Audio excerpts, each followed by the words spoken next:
고린도후서 묵상일기 69번째. 어둠이 짙으면 새벽이 가까운 겁니다. 고린도후서 8장 16절로 19절. 여러분을 위한 나의 열성과 똑같은 열성을 기도의 마음에 주신 하나님께 나는 감사를 드립니다. 그는 우리의 청을 받아들였을 뿐만 아니라 더욱 열심을 내어서 자진하여 여러분에게로 갔습니다. 우리는 그와 함께 형제 한 사람을 보냈습니다. 이 형제는 복음을 전하는 일로 모든 교회에서 칭찬이 자자한 사람입니다.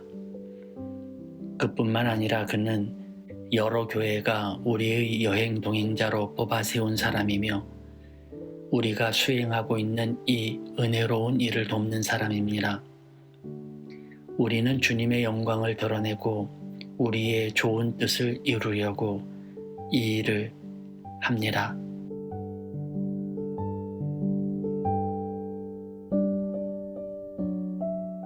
좋은 아침입니다. 어느덧 2022년도 한 달 남짓 남았습니다. 이제 우리는 두 가지 일을 해야 합니다. 하나는 2022년의 마무리를 잘하는 일입니다. 보통 다사다난이라는 말을 하죠. 많은 일이 있었고 어려움도 많았다는 뜻입니다. 그러나 그 어떤 일이 있었더라도 마무리를 잘해야 합니다. 제가 여러분들과 그런 말씀 나눈 적이 있죠. 마지막 말은 좋은 말로 마쳐야 한다고요.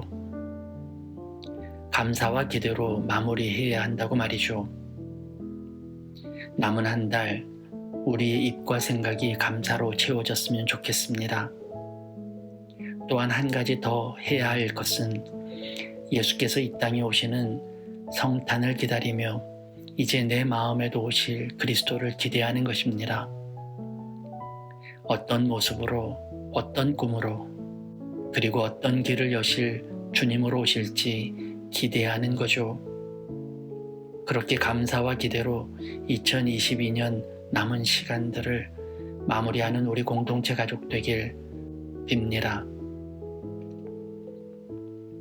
오늘 본문에서 바울은 고린도 교회에 가서 구제 헌금을 설득하고 모금할 바울의 동역자들을 소개합니다. 그 하나는 디도이고 다른 한 명은 이름이 밝혀지지 않은 또 다른 제자죠. 그의 신분에 대해 여러 해석들이 나오지만 뚜렷한 근거는 없습니다. 그래서 그에 대한 언급은 보류하기로 하죠. 다만 디도에 대해서는 알려진 바가 적지 않아요. 그만큼 바울의 동역자요, 제자로 중요한 인물이기 때문입니다. 오늘은 그의 성품 가운데 하나를 꼽아보고자 합니다. 그것은 그가 매우 긍정적인 사람이었다는 거죠. 이미 언급한 바 있지만 디도는 바울의 눈물의 편지를 전하러 고린도에 방문한 적이 있었습니다. 그 방문이 정말 껄끄러웠을 거예요. 바울에 대한 비판적인 분위기와 이미 바울에게 했던 모욕적 행동들이 있은 직후였습니다. 게다가 바울이 어찌 보면 불편할 내용으로 적은 편지를 가지고 전하는 직분을 맡았습니다. 그러니 걱정스러울 수밖에요. 그런데 디도는 거침없이 고린도로 향했습니다.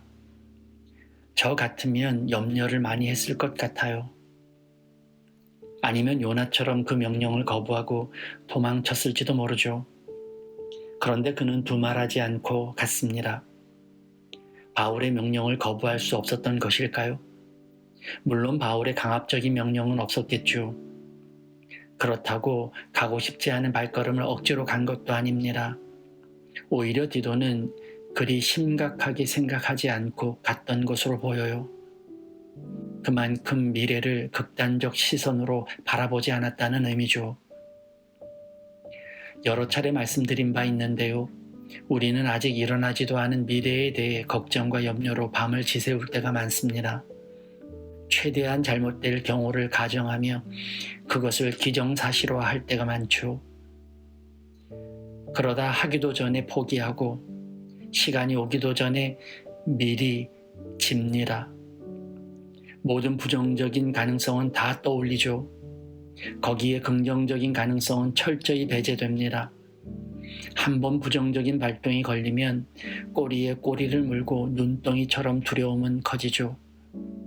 그렇게 부정적인 마음이 지배합니다. 그런데 디도는 그렇지 않았어요. 미래에 대한 두려움보다 기대를 더했던 것으로 보입니다. 오늘 본문에 보면 디도는 바울의 청을 받았던 모양입니다. 고린도 교회에 가서 헌금을 모금하라는 것이었죠. 이것도 참 껄끄럽습니다. 돈이 얽힌 일이면 복잡 미묘해지죠. 오해받기 딱 좋고 조금만 잘못하면 모든 이들로부터 집중 공격을 당하기 십상이죠. 그런데 그는 자원했다고 했습니다. 아마도 바울이 그런 계획을 말했을 때 디도가 손을 들고 자청하지 않았을까 저는 생각합니다. 왜 그랬을까요? 가끔 그런 사람들이 있죠. 어렵고 힘든 일을 앞에 두고 내가 하겠다고 나서는 사람이 있어요. 모두가 걱정스럽게 쳐다보며 이유를 물으면 아주 쿨하게 대답하죠. 재미있을 것 같은데요. 잘할 수 있을 것 같아요. 스릴이 있어야 일할 맛이 나죠. 무모할 정도의 자신감과 어리석게 보일 만큼의 시원시원함은 그가 뭘 몰라서도 경험이 없거나 미련해서도 아닙니다. 그는 모든 일에 늘 기대를 가졌던 인물이기 때문이죠. 디도는 헬라인이었다고 알려져 있습니다. 그러니까 그는 바울로부터 복음을 듣고 예수 그리스도를 믿은 사람이죠. 그는 그리스도를 통해 죽음에서 생명으로 십자가에서 부활로 역사하시는 하나님을 보았습니다. 그래서 그에게는 오히려 죽음의 골짜기가 생명으로 가는 시작임을 깨달았을지도 모릅니다. 어둠이 짙으면 새벽이 가까웠음을 알았을 거예요. 그러니 어렵고 힘든 상황이 그에게는 더욱 은혜와 기적을 맛볼 수 있는 좋은 기회로 여겼을지도 모릅니다. 그렇게 기대의 신앙이 그를 모든 상황 속에서 주님을 기대하고 기다리며 전진케 하는 믿음을 갖게 한 것이죠. 우리도 그랬으면 좋겠습니다. 어려움이 닥칠 때 오히려 주님의 강한 손이 역사하심을 생각할 줄 알았으면 좋겠고요. 홍해처럼 앞이 가로막히는 순간 이 불가능한 상황을 어떻게 돌파케 하실지 기대하는 마음이 먼저였으면 좋겠습니다.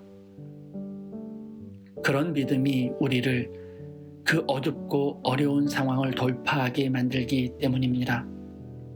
주님의 도우심이 강하게 임하시는 순간이 되기 때문이죠. 그렇게 오늘도 추위 속에서 따뜻함을, 가난 속에서 풍요를, 아픔 속에서 크신 위로를 경험하는 하루 되시길 빕니다.